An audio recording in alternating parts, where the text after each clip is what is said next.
partners, and to highlight just the amazing impact that this organization continues to have, and the number of new developments that have happened this year. So through the meeting, we're going to have a chance to hear from staff, hear from some of our program leaders, and give you a bit of a sense of where next year is going, all within the next hour. So I'm not going to take up too much time.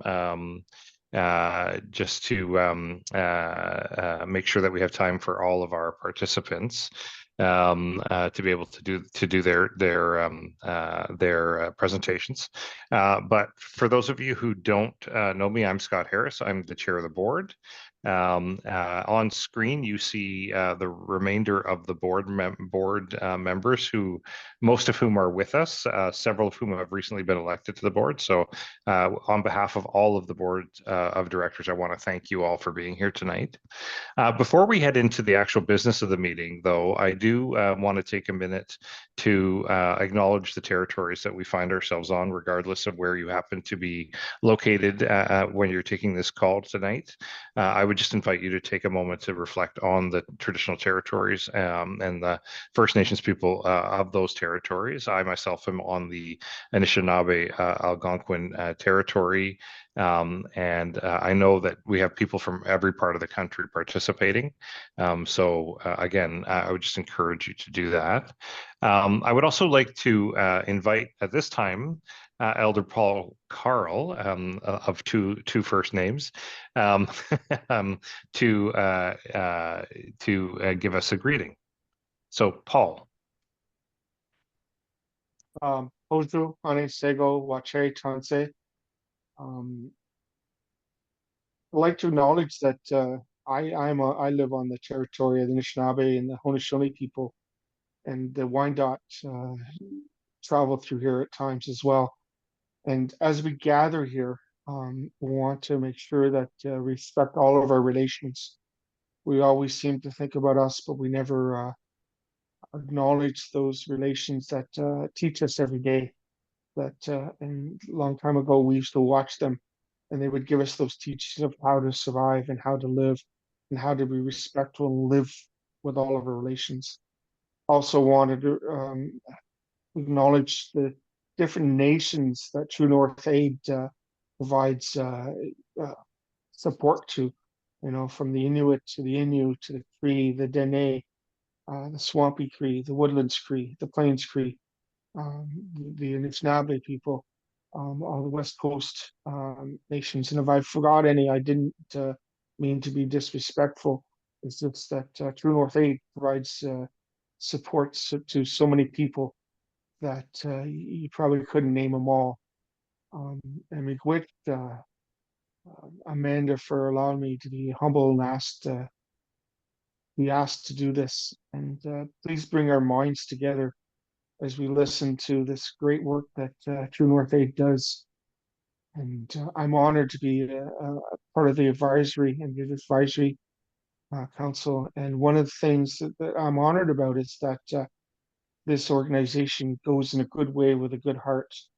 They don't go as people trying to change the world or doing things that are not helpful. They're not changing the world to be like what people are down in this area in the south. They're up there to help make those people in the north have better lives and be more proud of who they are.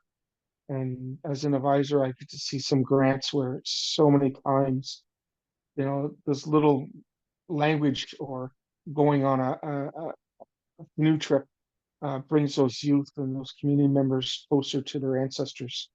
So Miigwech Nongoa, and please have a good evening. Thank you. Very much, Paul, for starting our evening with that greeting. And welcome to our Indigenous Advisory Council. I think we have a slide that has the members of the Indigenous Advisory Council on there. So just want to highlight the members there, and I know Paul's with us tonight, and maybe others are.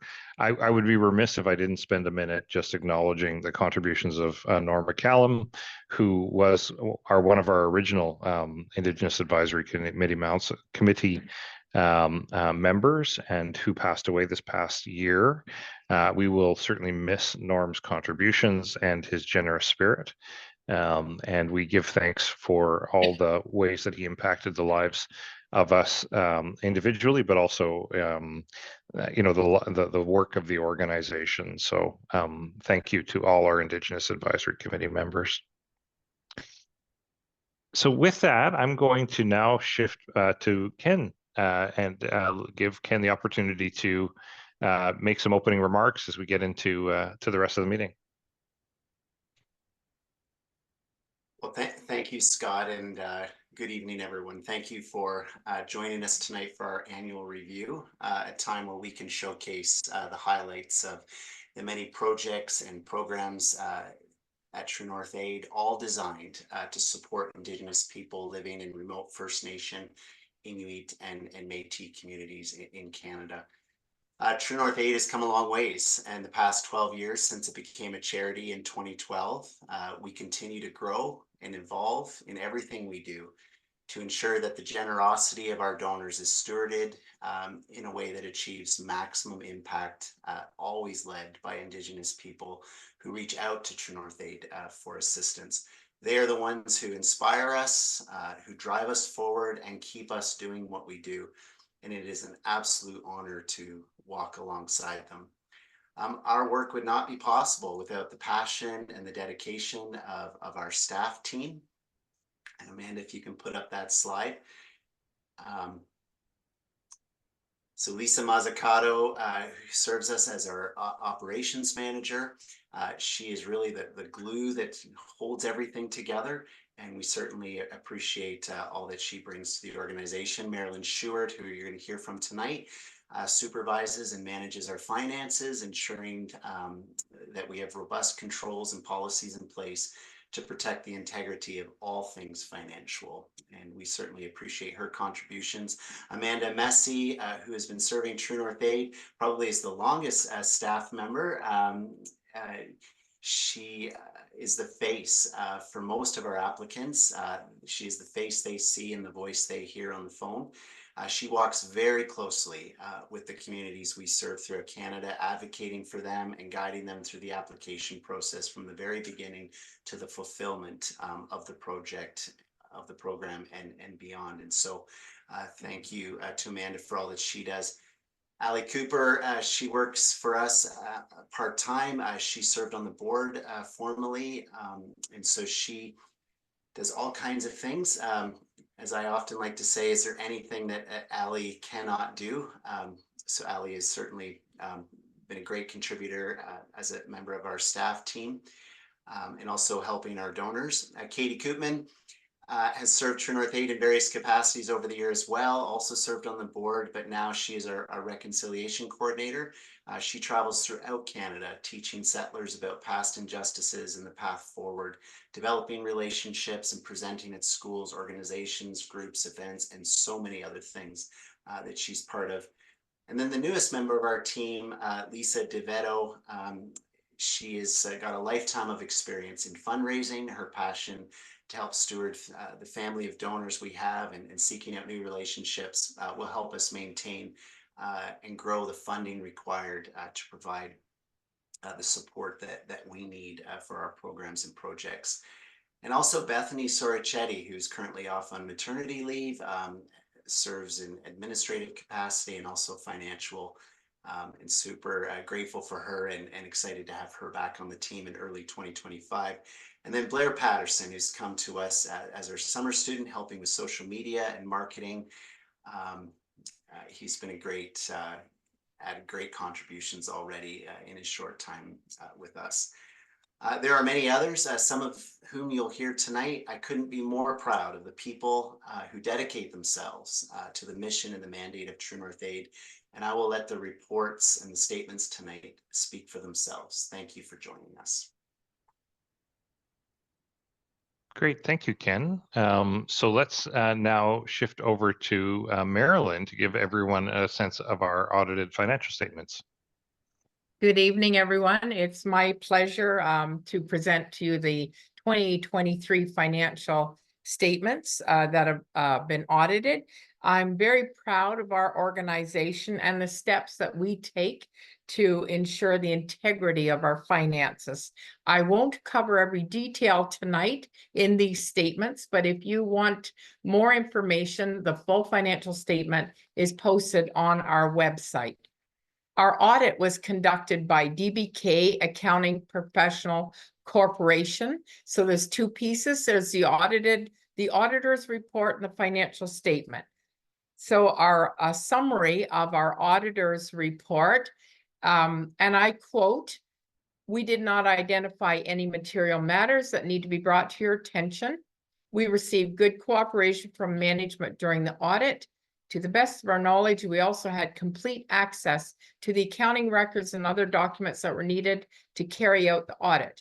We did not have any disagreements with management, and we have resolved all auditing, accounting, and disclosure issues to our satisfaction." So tonight we will be reviewing 4 statements that make up the financial statements. We'll be reviewing the balance sheet, the statement of revenue and expenses, changes in fund balance, and statement of cash flows. And I'll try and do it so your eyes don't glaze over. The first one we want to look at is the balance sheet. Next slide, please. Okay, the balance sheet is a statement that shows the organization's assets, liabilities, and equities. And the formula is always the same. As you will see, the assets equal the liabilities plus the equity. That's what gives us the balance statement. So at the end of 2023, our total assets were $1,346,473. This is cash in the bank, maybe tax refunds that are coming to us, and some advances. In liabilities, this included outstanding commitments and deferred revenue. I'll speak to that in the next slide. So that made up our liabilities at the end of 2023 of $337,183. And then at the bottom, you can see that our equity, or if we were in business, this would be the money available to our shareholders, is $1,009,291. So that was our equity. So again, the assets of $1,346,474 equal to the liability, and the equity totaling $1,346,474. So that was our balance, a very slight increase over 2022 of about $71,000. Next slide, please. I mentioned briefly the deferred revenue on the other sheet. This is revenues that were donated for specific programs and were not spent in 2023. So why is that important for you to see this? It's important that our donors know that when they give to a specific program or project, that the funds will be spent there. If it's not in the year in which the donation occurs, we carry it forward and spend it in the next year. So we carried forward $314,484, much of which we've spent already this year. That's the deferred revenue. The next statement is the statement of changes in fund balances. And this just gives you a look at how of the surpluses or deficits year over year since True North Aid started. It's just showing how the progression goes through. So our fund balance at the end of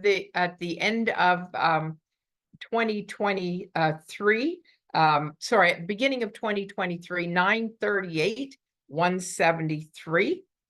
in the year of 2023, we had a profit of $71,118, but we set aside $400,000 to spend in 2024 to buy beds. So the fund balance in the general fund was $609.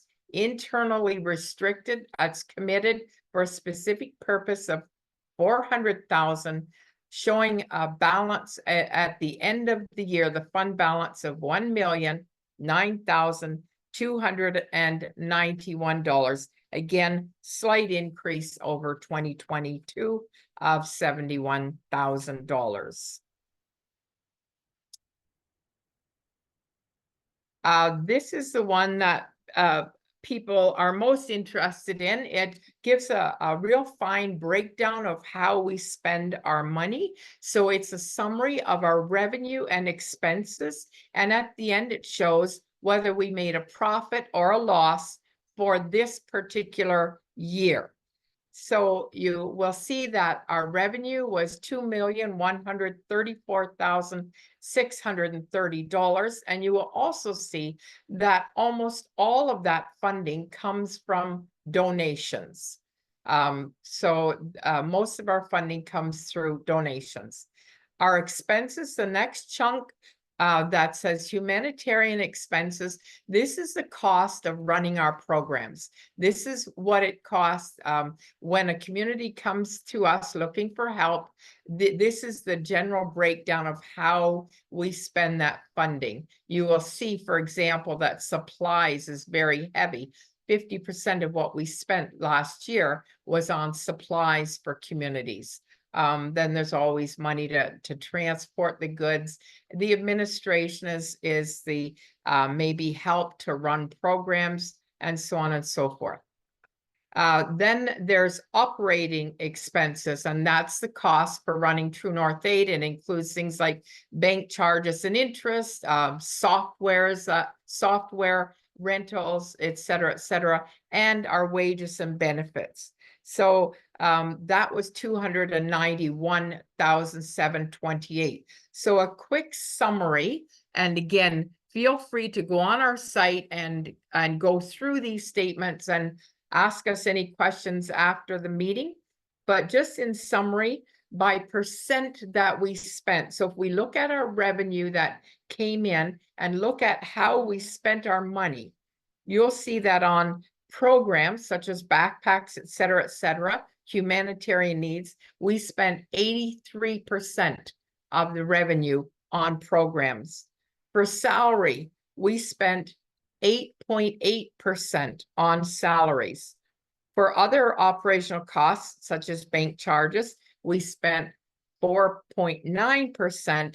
Then we had a surplus of $71,000 equal to 3.3%, making up 100% of the revenue. So I just want to point out that we are well below standard, industry standard. There is no given figure, but we are very pleased with how we spend our money.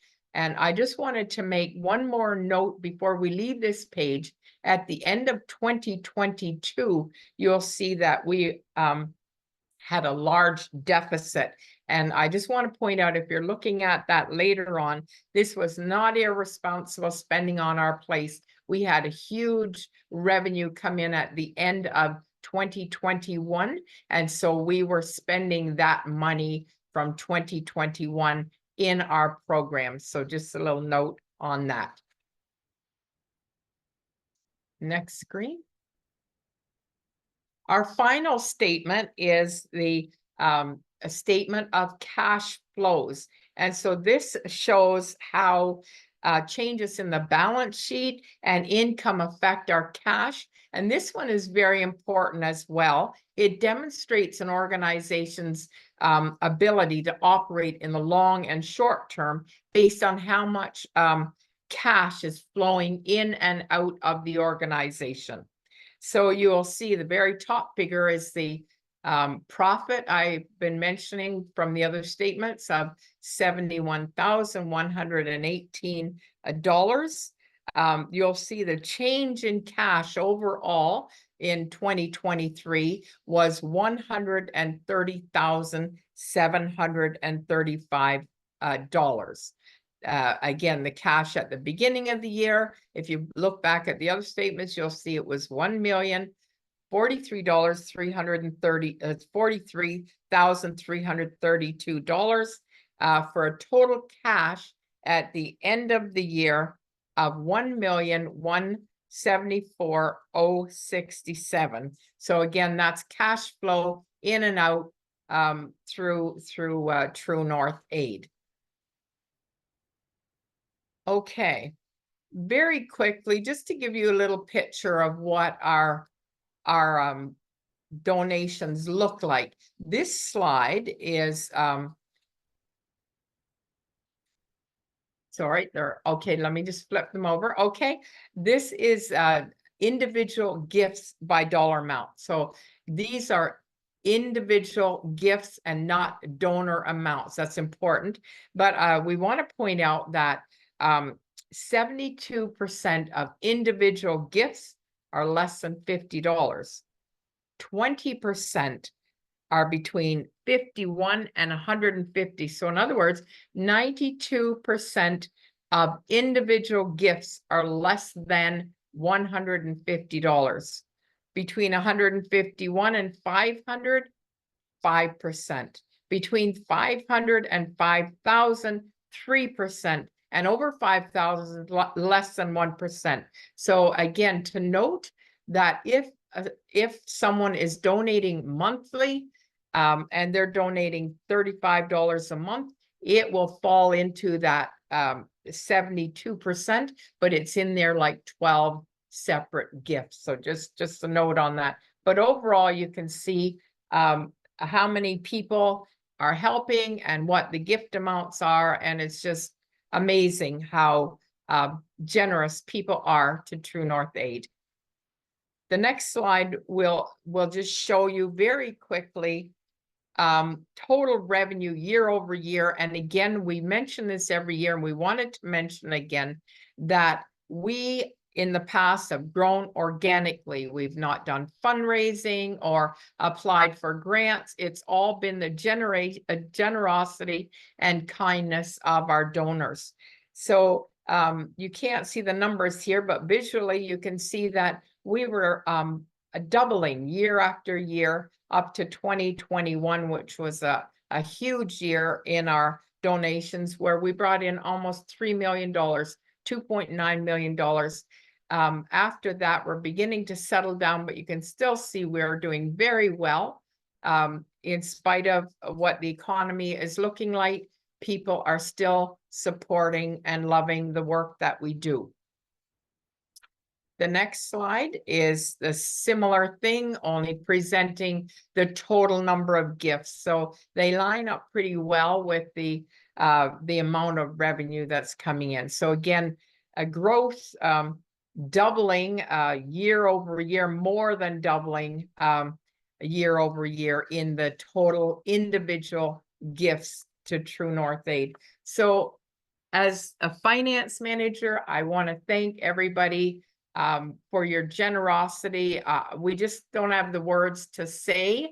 Thank you for all that you do and the benefit of the funds going out to the communities that are reaching out for help. Amanda is the face of the programs, and I think she's gonna take over now.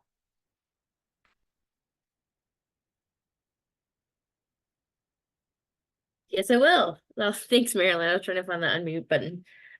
So as you can see here, some of our partners from last year, either through monetary donations or providing discounts like Treks for Change, we work great with them, and the Lego Replay program, where they donate to use Lego to youth in communities. So I'll talk a little bit about that in a moment, but here's our program highlights, and you can see some of the highlights already there from last year.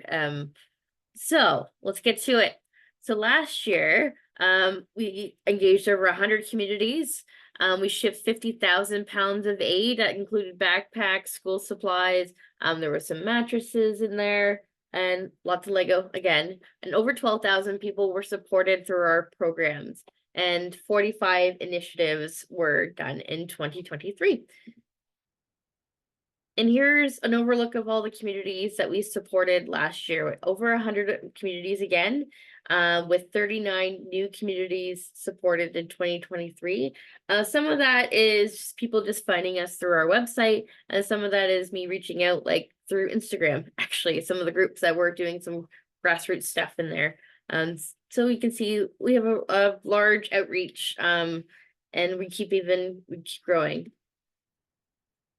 And so a quick overview, if for those that aren't familiar with our programs, we have the Community Initiatives Program, which I'll go over a little bit more. We have our supplies programs here. As you can see, you have Good Night Sleep, Back to School. We did warm clothing last year as well, so that's on those pounds that we sent. Roll Up for Mobility with those wheelchairs, lots of books, and the Lego Replay program. And we also have our flagship programs as well, which is Moontime Connections. You'll hear from them in a little bit. Work to Give, Robert is on the call and he'll talk a little bit about the Work to Give program and the updates this year. Hockey Cares, and we also have some reconciliation programs. And so we're pretty busy. So last year, this is our biggest program, is the community initiative. So we have communities that come to us and say, hey, I need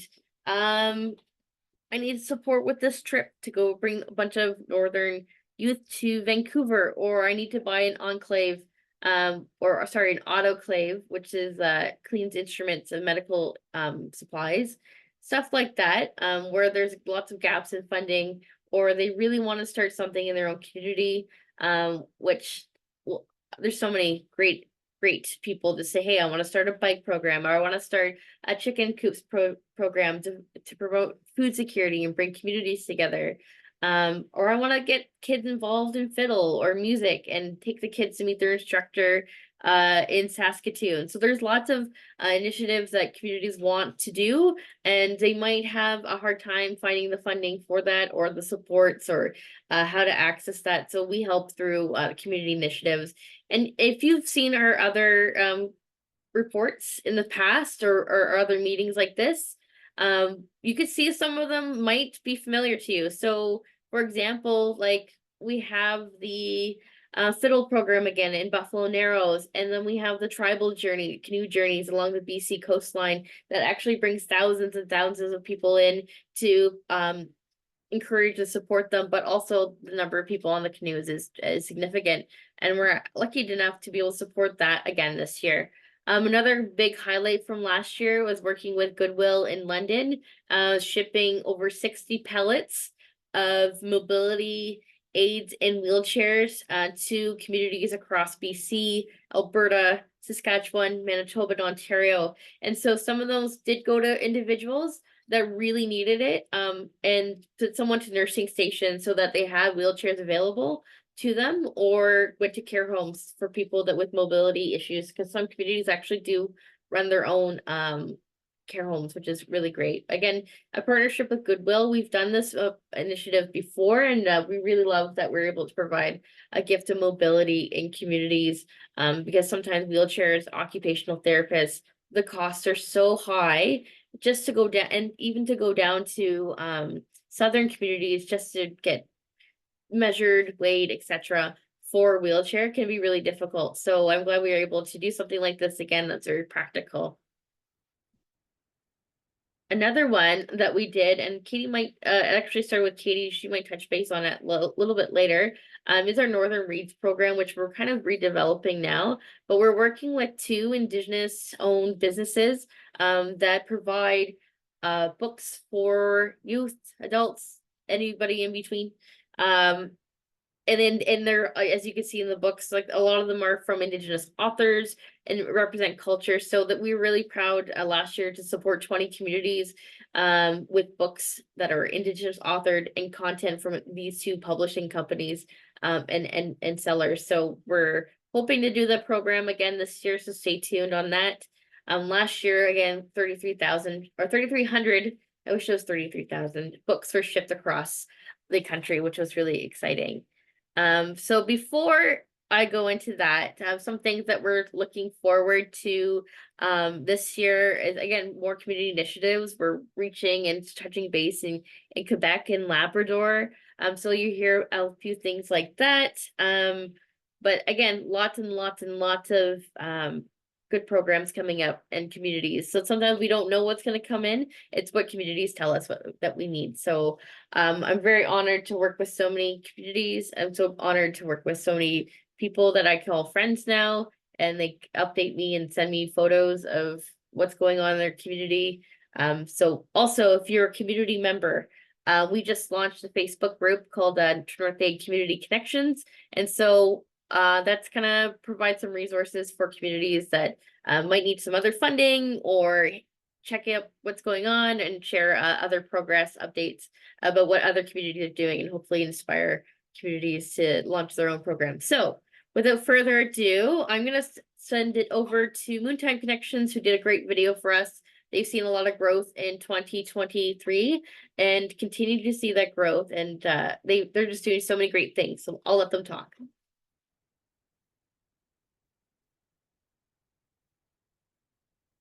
Hi everyone, my name is Nicole White and I'm Moontime Connections founder, and I'm based out of Treaty 6 territory in the traditional homeland of the Métis. And I'm Veronica Brown and I am the Ontario chapter lead, and I am based out of Treaty 13 just outside of Toronto. 2023 was an action-packed year for Moontime Connections. I'm really thankful for the opportunity to give you a bit of an update from our perspective. So we had Joe Fresh actually launch their period underwear with Moontime Connections in partnership with the Shoppers Foundation for Women's Health, which was really exciting. It got us into the period underwear game, which we have had a huge response from community for, which is really exciting. We also finally, after years and years and years of finding the right people and getting the right guidance, we renamed to Moontime Connections, formerly known as Moontime Sisters. I love that. And now we have a beautiful rebrand as well, which I'm really proud of, that visual identity. We were also very thankful for the opportunity to speak in front of the House of Commons subcommittee to explore menstrual equity issues across the country. And we had a part of our research actually showcased in the federal report that was released in the fall. Very exciting. The top three recommendations for the federal government was around First Nations and Indigenous support for menstrual equity. So we are incredibly proud of being able and honored to be able to speak in front of that group. Last year, for the first time ever, we actually hit over 1 million products, which was really, really exciting. And actually, since then, we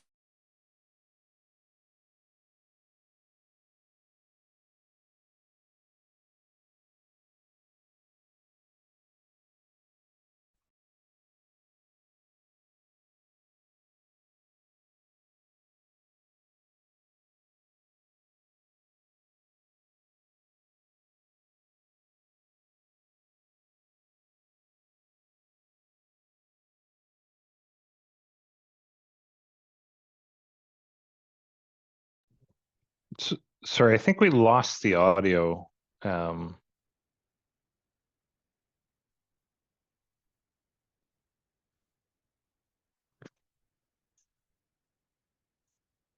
I think it was going through my computer. That's why. I'm so sorry about that. 1 second.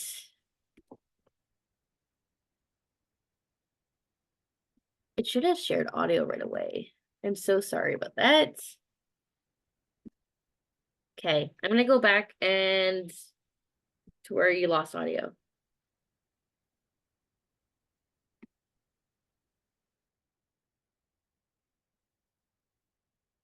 In front of that group. Last year, for the first time ever, we actually hit over 1 million products, which was really, really exciting. And actually, since then, we have sent up 4 million products, which is incredible. We had a very, very, very substantial year last year in sending products. And just wait, 2024 is even bigger, but you'll have to wait until next year to learn more. So mostly Veronica and I really want to thank Ken and Amanda and the whole team at True North Aid. They are doing extraordinary work, and we're so proud to be a flagship project of True North Aid, and we're really thankful for their support throughout the year. See you next year. Bye. Excellent.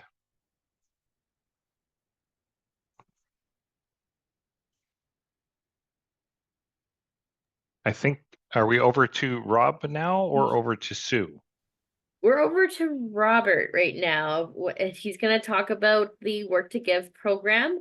He brought an update in last year, but they've got more news. So without further ado, Robert Ritwidge, you've got the floor. Hi there. Thank you very much, Amanda, and thank you everyone for having me here today. My name is Robert Ritwidge. I'm a project lead in Correctional Service of Canada, and we focus on Work to Give, the program that you see in front of you. And since the last time we met, I was actually in a hotel room in Wikwemkong, and we were building the stage. Since then, we've grown so much. We've provided so many items of need to different communities, such communities as Wikwemkong First Nation, Tikwatagamo, Anisnapek, Apatipi and Nisnapek First Nation, Sagamok First Nation, Atikamixing First Nation, and we hope to grow into many more and serve many more communities. And what we do is we provide items.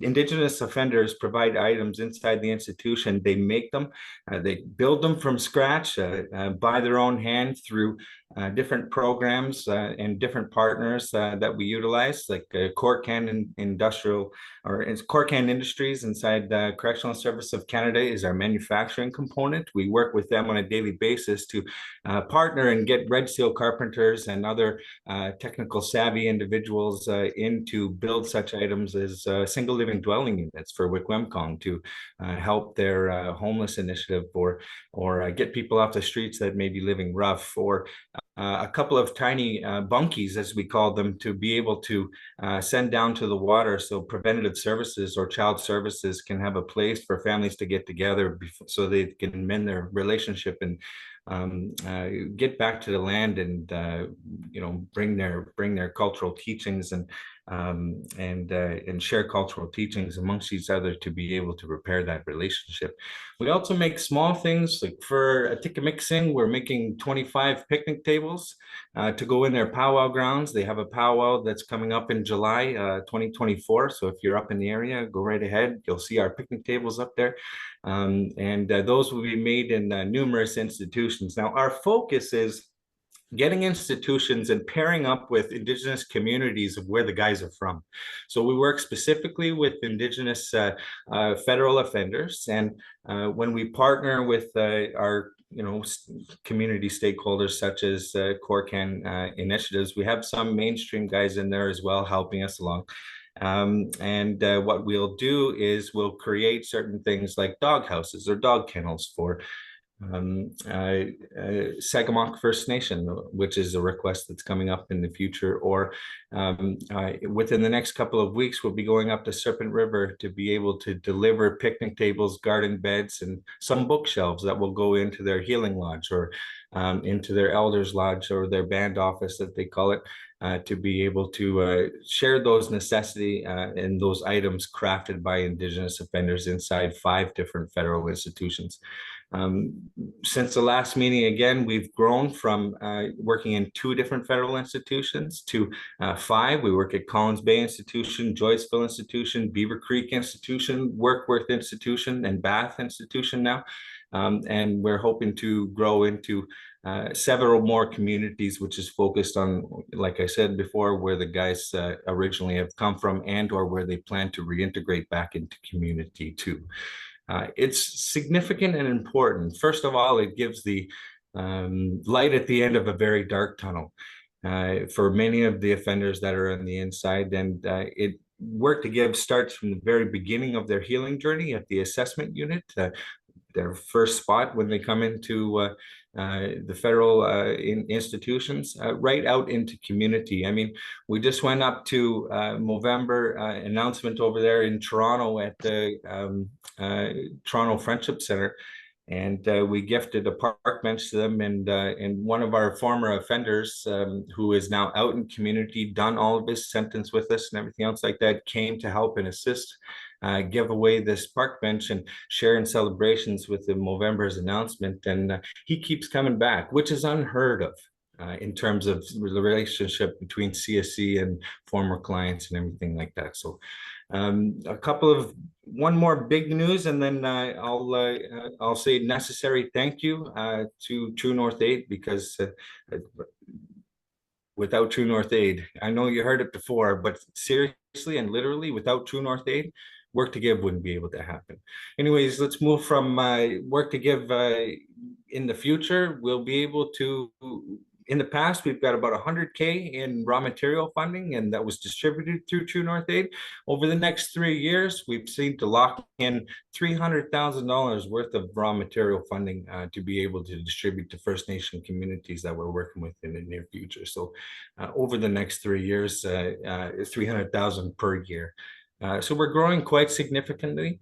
And most of all, we're able to provide that Indigenous reconciliation and overall increase the overall mental well-being and the health of the Indigenous offenders on the inside, which creates a ripple effect of the Indigenous communities on the outside. Lastly, again, thank you so much to True North Aid, all of the efforts and all the things that you guys do. I got Lisa on the phone almost every single day. If it's not on the phone, it's on an email.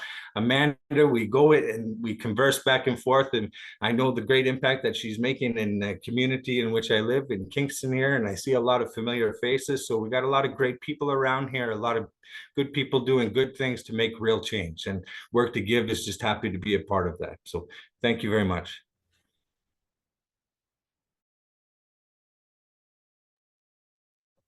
Thank you, Robert. So is that the Hockey Cares? Yes, Sue. So Sue can't be here tonight, so I'm going to just introduce the Hockey Cares video on her behalf. Sue Heddle is the founder and leader of Hockey Cares, founded in 2017, I believe, which is when I personally got involved, as well as a few other people on this call tonight. Life-changing experience for myself and my son. I think the people on the call who have been involved over the years can say the same. I am going to let the video speak for itself, but what you're going to see is a trip, the Oakville kids going up to Attawapiskat for the first part of their exchange. In November of 2023. The reciprocated exchange will happen this coming in a few weeks, end of June, beginning of July, where we'll see the kids from Attawapiskat along with their chaperones and coaches come down from Attawapiskat and visit Oakville, Ontario. Lots of activities planned for them, but I know the kids and the chaperones that went up to Attawapiskat from Oakville had a blast, and this is the highlights of that trip.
I love that video. It brings back such great memories of my time up in Attawapiskat. I've been lucky enough to travel up there twice.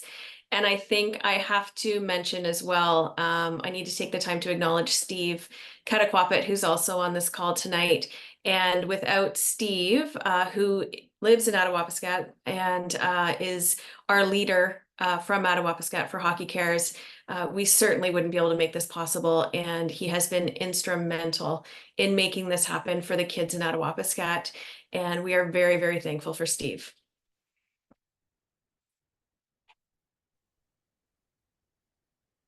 All right, Amanda, if you want to move on there. Yeah, I'll introduce my wonderful coworker, Mrs. Katie Koopman. Not only a great friend, but a great teacher as well. And we're really lucky to have her to run our reconciliation program. So Katie, you're next. Thanks, Amanda. That's kind. I was trying to put together some markers of how I can explain our reconciliation program to you this evening. And what came to mind are, excuse me, these 4 that you see on the screen. So what defines my daily work is a stewardship of volunteers, ongoing education, collaboration, and building relationship. And these are done in a variety of ways, both virtually and in person across Canada. Virtually, some of you online tonight or who might view this after have been part of our Settler discussion series. And in 2023, we had approximately 175 people over the course of the year attend this 4-part discussion series. That would be corporations, so at very high level, open to the public in the evenings, but also within high schools. We also, for in-person, we keep getting this influx of inquiries on how people can best serve True North Aid.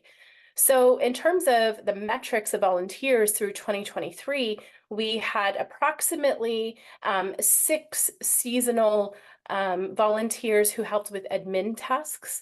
But then for our reconciliation walk that was held for the 4th time in Kingston in 2023, and then in a few other places in Ontario, including Toronto and Kitchener-Waterloo.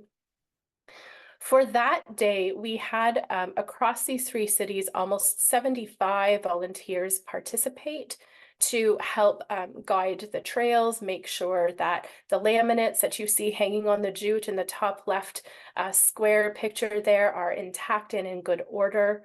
So that is really exciting.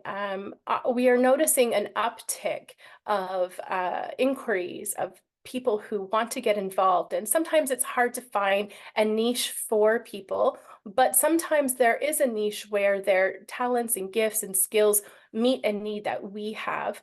So that's a really wonderful way to build relationship. And then of course, ongoing education. A couple of years ago, I had an inquiry from a young woman in the top right square picture from the University of Alberta, and in True North Aid's name, she started the Good Ally Program Student Association, where in True North Aid's name, they hosted different campus-wide events, including a film screening, as well as having a guest speaker in from the local Indigenous community. So to grow that relationship with some young people in their early 20s who are doing good things in this world is really special. I think about collaboration and the different organizations that also come to True North Aid, not just to help with our humanitarian supplies, but also to grow in their own reconciliatory education. So stewarding those kind of conversations as well is a great honor for myself. 2023, as Ken mentioned at the beginning, did see me travel across Canada for Becoming Kin Retreat. In September, I was in Maple Ridge, British Columbia, hosting a retreat for a group of people based on Patty Krawick's book, Becoming Kin. She is at the front left of the bottom left photo. And I was recognizing that Canadians needed an opportunity to talk longer than just an hour.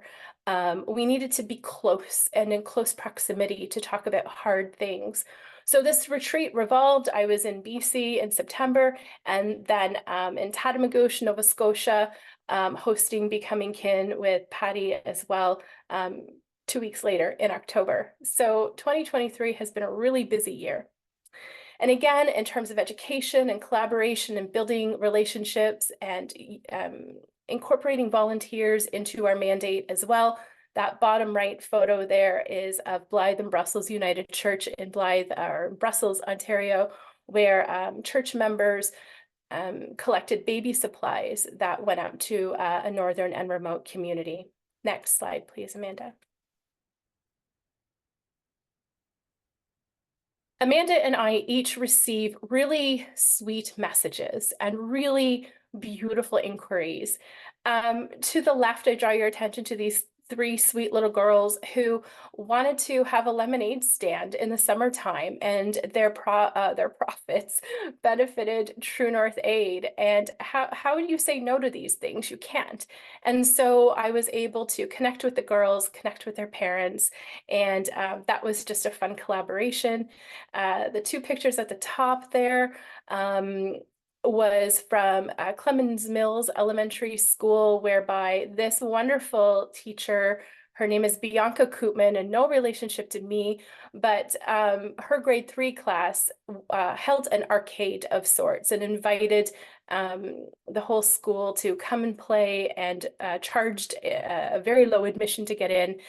And we also benefited from that fundraising. And below that, in Ottawa, this another wonderful teacher and her class that is like a social entrepreneurship course, made soap and benefited True North Aid with donating funds back to us. So the other uptick that I am seeing on my end is that as schools engage their students and teachers with conversations about reconciliation, we're being turned to as an organization to help fulfill curriculum needs across Canada, which that is a real honor to do. That ends my portion of these slides. 2024, which we can't really talk about, like Nicole said, is just as busy, and it's a beautiful role to have, and one that I treasure, and I know it's making a difference across Canada with having these kind of conversations. So thank you.